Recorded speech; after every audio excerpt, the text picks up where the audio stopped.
Welcome back to the channel, Legends. I'm Unknown Legion TV, and today we're talking about Resident Evil 7. I've had a few days now. I beat it about 2 days ago or something. It will be 2 days when you watch this video, because I'll bring this video out after the entire walkthrough is done because of spoilers.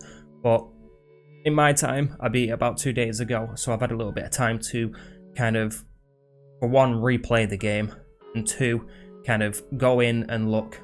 Because now that I've beat it, I can kind of go in and I kind of know what's going to happen, and I can look at things differently. So I've had a little time to think about the story and where it may go, and maybe a couple of things that you didn't maybe pick up on. There's probably things that I don't pick up on, so if there's anything that you guys noticed that I don't, feel free to leave it down in the comments. I'll be sure to read them all because I'm very interested in the story myself and where it's going to go. But yeah, with that said, there's a couple of interesting little snippets in there. So I just want to kind of talk about the story and what I noticed, and then again, whatever you guys noticed, let me know down in the comments. But I want to start at the end. So first, I'm just going to talk about the two different endings that you can choose. There's ending 1 and ending 2.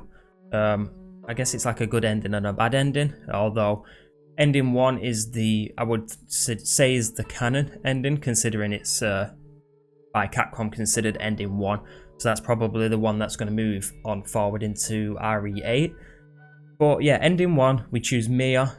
She is, of course, Ethan's wife, the guy we play. And if we choose her, we save her, the virus inside her gets removed. And then at the end of the game, when we get picked up by the helicopter, more on that later, Mia is in there, she's in the helicopter, she's safe, she's fine, at least from the looks of it, and she's been saved along with Ethan. But if we pick ending 2, where we save Zoe, Mia gets killed. When we get to the end of the game, Mia is not there in the helicopter, but I don't think they're going to go with ending 2 because it's the second one. I think they'll go with ending 1. But yeah, the helicopter. Let's talk about the helicopter, because the helicopter is very, very interesting. So first, I want to say, you know, the ending, we get Redfield. Redfield comes out, he says he's Redfield. He doesn't mention his first name. Of course, we only know of Claire Redfield and Chris Redfield. We know of no other siblings in that. We just know the brother and the sister, from what my knowledge, at least anyway. You would assume it has to be one of them, and I was kind of thinking it can't be Chris because it doesn't really look like Chris and sound like Chris. Although if you go back to, you know, previous Resident Evil games, they always change the main characters. I mean, Leon's been changed appearance-wise and voice-wise multiple times. So was Jill, so was Claire, so was Chris. You know, because of course Chris was more of a standard-sized guy, and then all of a sudden in Resident Evil 5 he just turned into this, you know, like, whoa, big brick of a guy, which I actually don't like. I was thinking this might not be Chris because of that. But then there's things that lead me to believe that it is actually in fact Chris. The first one is, if you look at the credits will roll and it'll say the names of all the characters: Ethan, Mia, Zoe, blah blah blah, Eveline, and one of them there is Chris. It says Chris Redfield. It just says it right there that it is Chris Redfield. Of course, that doesn't necessarily mean 100% that it's Chris Redfield, but the fact that they put in the credits that is Chris Redfield, I'm going to assume it is indeed Chris. And if it is Chris, I definitely do prefer this Chris, because this Chris feels like, or looks like, it's going back to the more old school Chris, you know, where he's not a big ass hench guy, where he started taking steroids like Ethan does in this game, which is pretty funny. Maybe that's a sly little nod from Capcom. It might not be, but who knows, maybe it is a little nod, because it does look like in Resident Evil 5 Chris just took a whole bunch of steroids. Like, of course, in this game, if you haven't played, you play Ethan and you can take steroids. You find steroids and they increase your health, even though of course that is not how steroids work in real life, but that's how they work in the Resident Evil universe, I suppose. But yeah, so if back on topic, if they have took him back to the old school, more standard sized guy, I definitely prefer this Chris over, if it is Chris, over the more newer Chris Redfields. But yeah, you know, back onto the heli. The thing that baffles my head is we get saved by Chris in the helicopter. The thing that kind of boggles me a little bit is, of course, it's an Umbrella helicopter. So there's a couple of things that kind of stand out when you think of that. Is one, why is Chris Redfield, or just Redfield in general, whatever, working with Umbrella? Of course, Umbrella is the evil corporation, the one that started this entire thing and made the bioweapon in the first place, the T-virus.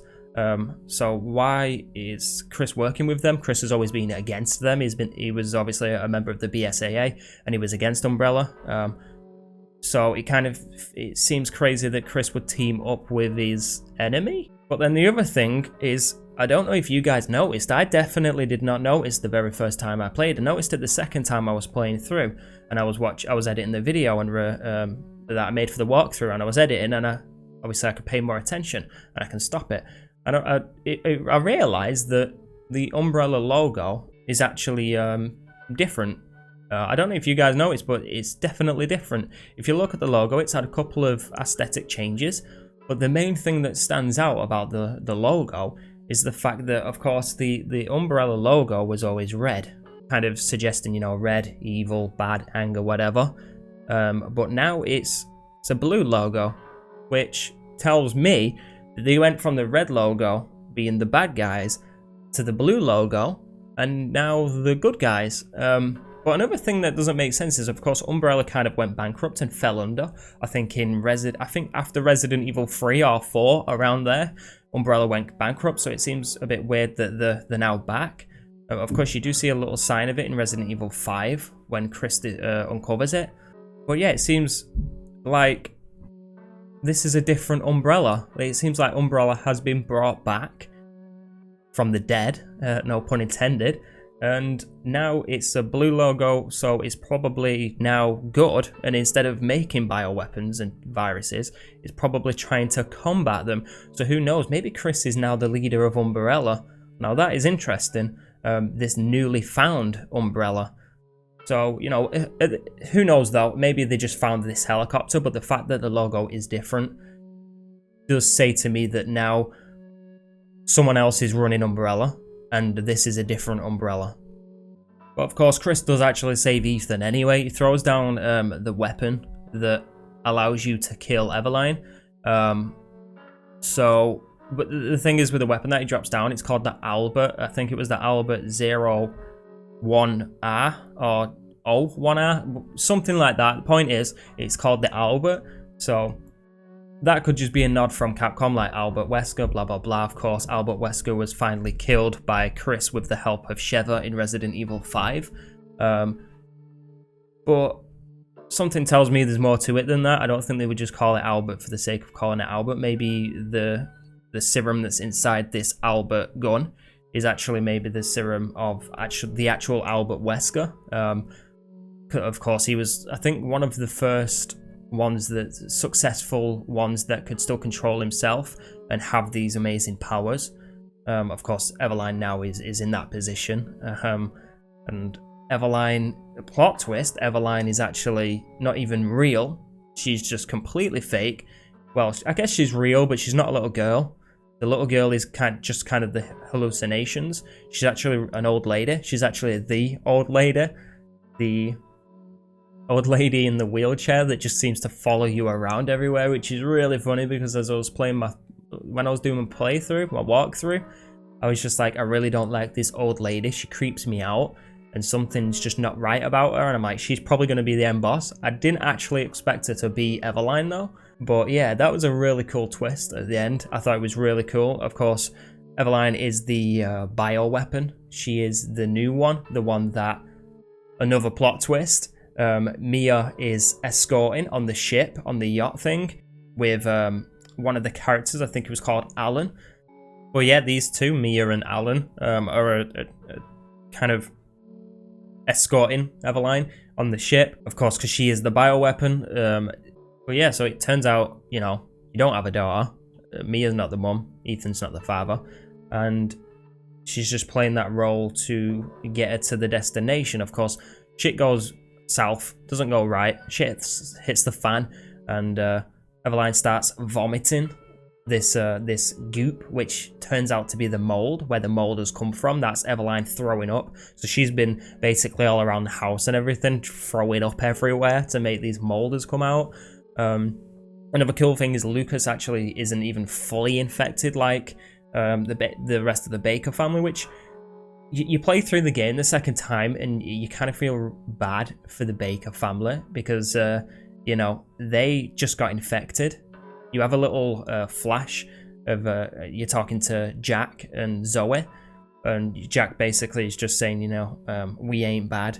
We just see these hallucinations. She takes control of them. You see that again through the hallucinations and stuff at the end, near the end of the game, when you see Mia when she's going crazy and she's stabbing you. You can see the little girl, the bioweapon Eveline, in the background controlling her, which again is when you're playing the beginning of the game.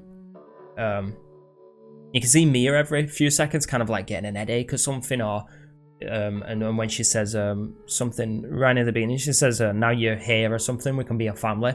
And when I was doing the walkthrough, that again stuck out to me, and I'm like, what the fuck's she talking about? Where did that come from? That was basically Eveline interrupting and getting in her head, getting her to say these things.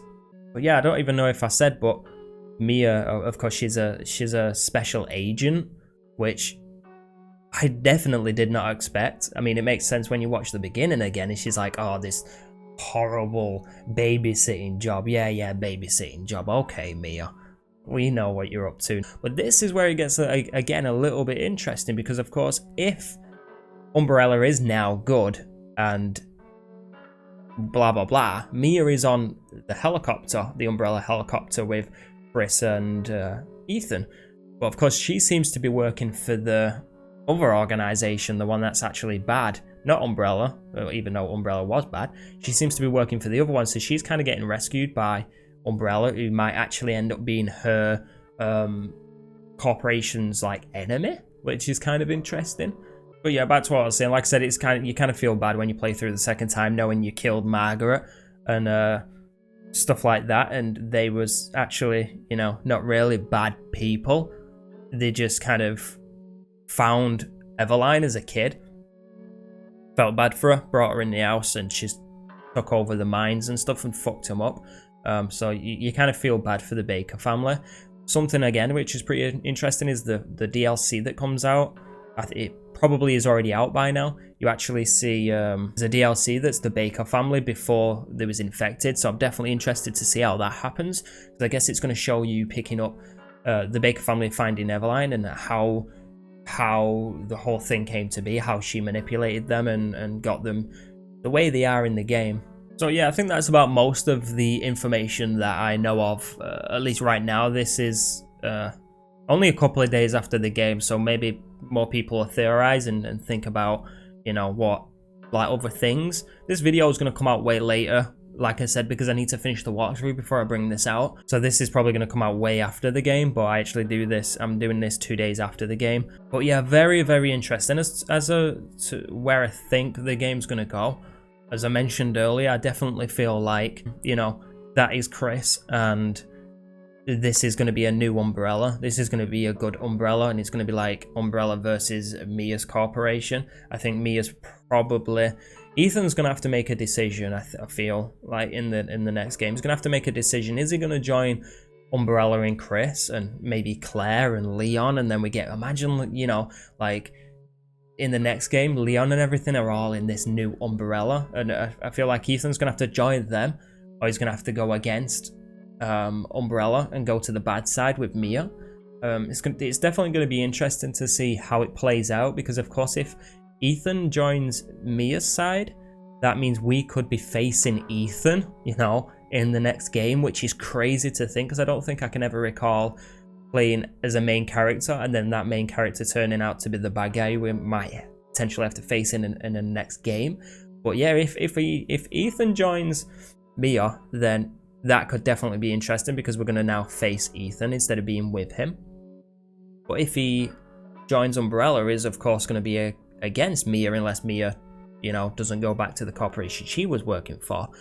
So it's definitely an interesting way of looking at it. Chris maybe owns this new one, or maybe someone a bit higher up. I'm trying to think of other like main characters that could own Umbrella. I know there's a little reference at the beginning to Clive from Revelations. I think it's Revelations anyway. There's a book at the beginning of the game on the thing. He finally got his book made that he wanted to make. So maybe he could be the leader. I'm not sure, but what I think is going to happen is I think this is going to be a new umbrella. I think this is going to be a good umbrella, not a bad umbrella. Hence the blue color. I feel like Chris is going to be in there. I think it's going to open up a lot in Resident Evil 8. I think Chris is going to be there. I think Claire's going to be Umbrella. I think Leon's probably going to be an Umbrella. You know, Barry's probably going to be an Umbrella. Maybe we'll see Wesker again at some point, even though he's dead. No one's truly ever dead in Resident Evil. Everyone knows that. No one's ever truly dead. I get to see Rebecca or any of the numerous other characters that are still living.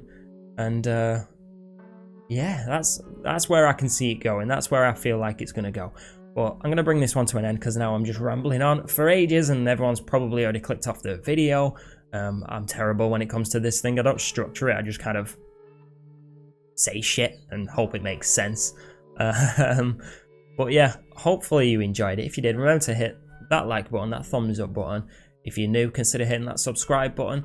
And yeah, again, leave down in the comments if you guys noticed anything. Again, this is probably going to be like way after the game. So maybe new information has come out. Maybe the DLC again could give out more information. Do you know what? Maybe I'll just bring this video out earlier, just so it's not irrelevant. But yeah, anyway, thank you again for watching. I've been Unknown Legion TV, having a little chit chat about Resident Evil 7 Biohazard. Thank you again, and I'll catch you on the next one.